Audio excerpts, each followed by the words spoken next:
আলো লীলা মজুমদার। মূল কাহিনী ও প্রেক্ষাপট। নাটকের প্রধান চরিত্র শম্ভু নামের এক কিশোর। সে অত্যন্ত ভীতু স্বভাবের এবং অন্ধকারকে ভীষণ ভয় পায়। অন্যদিকে তার পিসিমা এবং দাদু অত্যন্ত সাহসী। একদিন প্রচণ্ড দুর্যোগপূর্ণ রাতে শম্ভুর দাদু পাহাড়ের গুহায় পড়ে গিয়ে গুরুতর আহত হন।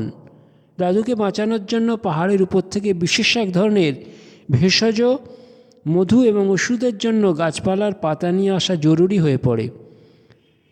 বাড়িতে দাদুর যন্ত্রণায় শম্ভুর পিসিমা অস্থির হয়ে পড়েন, কিন্তু বাইরে তখন ঝোড়ো হাওয়া আর ঘুটঘুটে অন্ধকার। এমন পরিস্থিতিতে পিসিমা শম্ভুকে মধু নিয়ে আসতে বলেন, হাড়ভাঙা গাছের পাতা নিয়ে আসতে বলেন। শম্ভু প্রথমে ভীষণ ভয় পায়, কিন্তু দাদুর প্রাণের মায়া এবং পিসিমার অনুপ্রেরণায় সে শেষ পর্যন্ত অন্ধকার রাতে একাই বেরিয়ে পড়ে।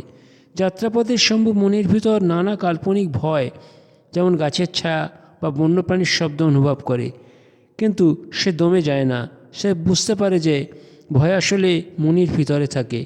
একবার সাহসের সঙ্গে মোকাবিলা করলে ভয়ের বস্তুগুলো তুচ্ছ হয়ে যায়। শেষ পর্যন্ত শম্ভু সাহসের সাথে পাহাড়ের চূড়োয় পৌঁছায় এবং প্রয়োজনীয় মধু ও হাড়ভাঙা গাছের পাতা নিয়ে ফিরে আসে। তার আনা ওষুধে দাদু সুস্থ হয়ে ওঠেন। এই ঘটনার মাধ্যমে শম্ভুর মনের চিরস্থায়ী অন্ধকার বা ভীতি দূর হয় এবং সে নতুন এক আত্মবিশ্বাসী মানুষে পরিণত হয়।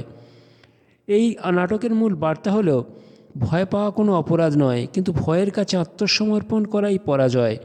সাহসের সাথে অন্ধকার বা সমস্যার মোকাবিলা করলে জয় নিশ্চিত। নাটকটির নামকরণ আলো অত্যন্ত সার্থক, কারণ এটি কেবল বাইরে আলো নয়, বরং শম্ভুর মনের ভিতরের সাহসের আলোকে নির্দেশ করে।